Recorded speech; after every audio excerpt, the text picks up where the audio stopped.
Political analyst Caius Tolle says the year-long investigation leaves much to be desired. He says the statement of the Reserve Bank has left South Africans even more confused. The statement itself is quite surprising in the fact that it fails to appreciate the gravity of the public interest dimension in this matter. And what I mean there is that what we've seen is essentially the Reserve Bank publishing a press statement that says, look, we've conducted an investigation and we've decided that the details of the investigation must not be made public, but you guys must just find peace and comfort with this conclusion that says that nothing went wrong. SARB says the investigation was undertaken over a period of approximately a year. During this time, it obtained and or considered no less than 15 affidavits or statements. It liaised with other parties, including relevant authorities, and undertook formal interviews with relevant individuals.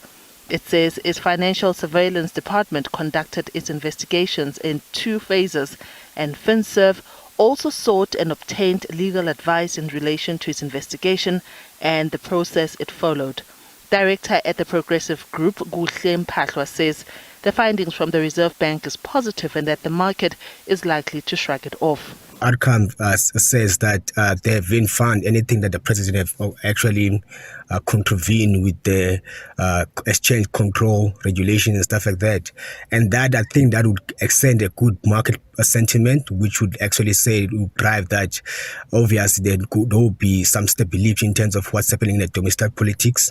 And then from a market sensitive point of view in terms of what would that be have implication on the rand and how the investors actually see that. Obviously there are more pressing issues that are more top of mind.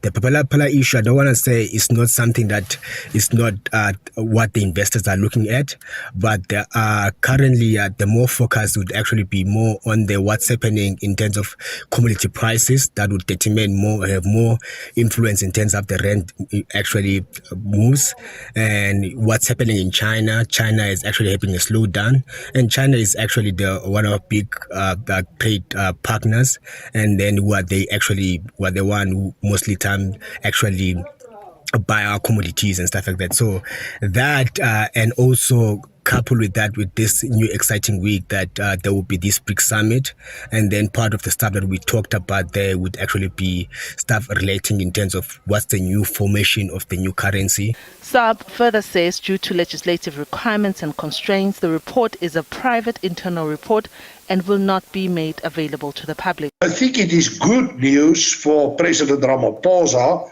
on the eve of the BRICS summit, but there are a number of red flags coming up. Why is this not in the open? Why only a general announcement in this regard? I understand that the Reserve Bank will explain it to Parliament, but will they open up this whole thing to the ordinary citizen? Because I think we have a right to know what our president is doing.